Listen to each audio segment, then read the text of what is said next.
uNkulunkulu wendumiso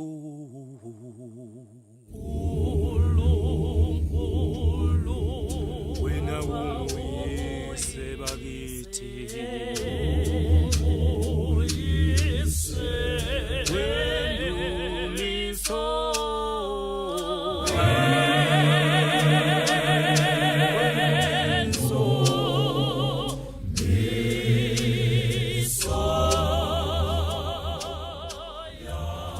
uNkulunkulu wendumiso angisoze ngasuka kuwe uma kukhona isimo sempilo sabahlali basemhlabeni abahlala ngalolu hlobo angisoze ngasuka kuwe.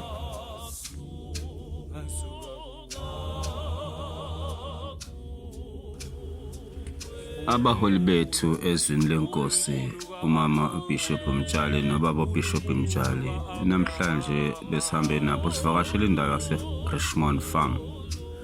Hayi esifice khona lana impela kuyethusa ingakho ngithi uNkulunkulu angisoze ngasuka kuwe. Ungabheka nje isimo sesakhiwo noma isimo sendawo esihlala abantu ungeke wakholwa uma ngikutshela ukuthi kunemndeni ehlala la and bahlala nomntwana omncane usafunda ugrade 10 ono minyaka e10 nje kuphela kodwa indlela okuhlaleke ngayo la ungeke wakholwa. Asibheke nje buka nje ukuthi kumi kanjani phakathi kwaleli khaya bese uyabheka ukuthi impilo yabantu abaphilayo bahlala kulesi simo esingalesi. Sizobona ke sibabingelele sizwe ukuthi ke impilo ibaphila kanjani uma bephila kulesi simo abaphila kusona njengamanje. Yini futhi abayidingayo ukuze baphile njengabantu bonke nabo emhlabeni.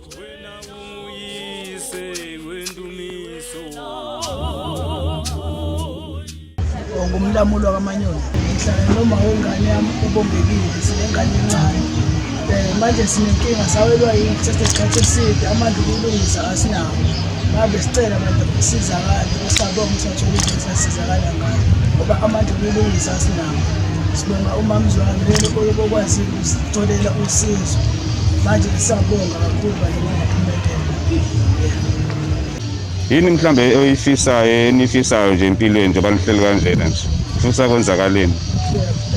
Besifisa abantu ukuthi singalungiseleka indlu mhlambe nami ukuhamba kwesikhathi ngithole umsebenzi futhi siphile njengabantu bonke. Mangabe kuvota niyaye ukuvota? Yebo, ngiyavota. Amakhansela le ndawo akhona? Yebo, akhona. Nike nixhumane nawo nje mhlambe njengabantu ababhekelela umphakathi. Yebo, mna wakabona uma siyakazi isikhulumisane ukulungiselwa nawo. Oh. Yeah, cha bengithi asizwe lokho nje ngoba siyathanda nathi njengoba silana nje sizosiza njengoba uBishop Mtshali nomama wakwakhe banikeze nanka ama-food parcel kodwa noma kuyinto esikhashanyana nje kodwa ngiyacabanga ukuthi kuyadingeka ukuthi mhlambe nithole nje into usizo oluthe xaxa ngoba sibuka isimo sendawo enihlala kuyona ukuthi asikho right futhi asiphephile makunetha nemvula ngiyacabanga ukuthi niyasokola la. Ngiyangena manje aphinde okay. Namanzi niwathola phi la? Manje ayisebenzisa ama-toilets la amashafu. Oh, la kwakho uhulumeni. Okay, iwona nisizela kalakona ngendaba zamanzi nokuwasha nayo yonke into nokugeza. Okay, no hayi. Siyabonga ntona mhlambe siyacabanga ukuthi esikhathini esizayo sizozama ukuthi sibheke la sibuke namakhansela ukuthi aze bazoyibheka nje le ndawo. Njengoba injena uke wazama uku-apply le mali lekuthiwa yahulumeni 350 rand. Yebo, ngi-apply. So impendulo ithini? Okay. No hayi siyabonga mfethu. Thank. Asibingeleleke ma. Sanibona. Ngicela ukubonga kakhulu kuba Bishop Mtshali noma uBishop. Ngike nganosizo engingalicela ngicelela abantwana abahlala nabo bakaManyoni omakhelwane bami bangisizile besuka le eMlazi abahlale ngisho le into nje esicela kakhulu nkosami makukhona ongasiza ukuthi abantwana bathole nje umphela ngoba bananomntwana omncane endabanabo abazali yilokho nje kuphela esicelayo siwumphakathi noma nathi vele sihleli endaweni engenziwe lutho kodwa kuye kube buhlungu kakhulu thina singomakhelwane masibona abantwana behleli endaweni ekanje benomntana omncane yabo. Okay, usibonga ubani wena mama? Mina nguNomathemba wakwaNtuli, uMaNtuli wakwaZwane. Okay. Yeah. Labantwana uthozana nabo kanjani? Labantwana ngazana nabo ngoba singomakhelwane, sihleli nabo nje singomakhelwane. Oh, thina nje uma udlula njalo uhlala udluka wabona. Mangivuka nje ngiyababona nantambama ngiyababheka abantu nje engihleli nabo.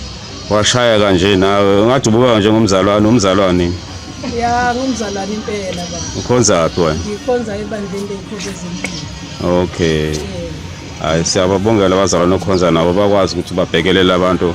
Siyambongela kumfowethu ukuthi ukwazi ukuthi umlethele lo usizo njengalo ngoba yena bengakakwazi ukuthola usizo njengalolu ngaphandle kwakho njengomakhelwane.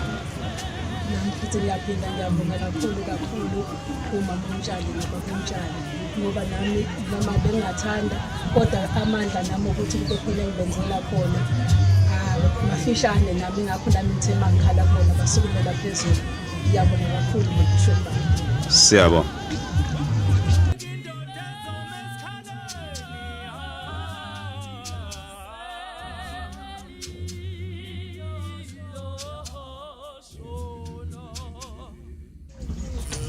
Sizakithi khona la uhlala khona. Yebo khona. Uhlala nobathathu nengane la. Yebo khona sibathathu. Baba ushumuthi 2007. Oh, 2007 or March 2010. Yebo. Okay.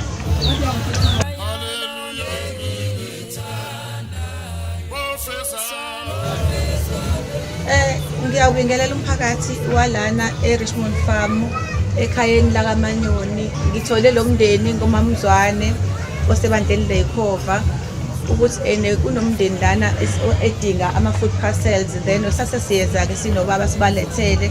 Uma sasibalethelile ngendlela abashuthela ngayo sase siba ne-interest nobaba ukuthi kumele ukuthi ke sibuye size lana ukuze sikwazi ukuthi sizobheka nesimo ukuthi sinjani. Namhlanje la ngiyajabula ithuba esilitholile ukuthi silana kulomuzi wakaManyoni noma kulabantwana abangasebenzi. Inhloso yethu ukuthi umhlaba ubone noma osomabhizinisi bebone ukuthi kunabantu abasesimene esicindezeleke kakhulu okumele ukuthi belule khona isandla bebone ukuthi kungenzeka kanjani. Okokuqala engufisayo ngalabantwana ukuthi bethole umuzi, kube khona nje abazokwazi becontribute kwakho umuzi kuqala ngoba le ndlu abahleli kuyona makuthiwa liyanetha uyabona ukuthi akuyona indlela elungile ukuthi ihlale umuntu ophilayo, kodwa ngenxa yesimo sabo uyabona ukuthi bahleli. Kunanomntwana omncane lana ona 10 years ofundayo, and what an innocent child engahlala endlini kanjena. Ngiyacela ngiyacela bengenelela abantu abaningi abangakwazi ukuthi bebone noma bazobona endabeni ukuthi lana sinabantu abadinga usizo ngohlobo olumangazayo, not ukuthi bakhona abangalidingi kodwa khona abantu abanesidingo esikhulu sokuthi bethole usizo. Ngibonge kakhulu uMamzwane ukuthi udlulile kwibhekeleni yena naye ukuthi uhleli kanjani, kodwa into ebekuyena ukuthi abheke omunye umphefumulo. Mamzwane uNkulunkulu uzokubusisa futhi uzokunikeza konke okusenhlizweni yakho. Okubalekile ukuthi sibusisiwe isandla esiphayo kunesamukelayo. Lokho kwenzile abanye omama abakwazi ukwenza ngoba suke bebheke nabo inkinga zabo. Ngabuza ukuthi omunye ethi cha nami ngisadinga ukusizakala, kodwa ngisema ngabe ngicela ukuthi size sizofika lapho sizobona wasemukela kahle. Bantu bami ngiyanibongela kakhulu ukuthi benomama ofana nalo mama.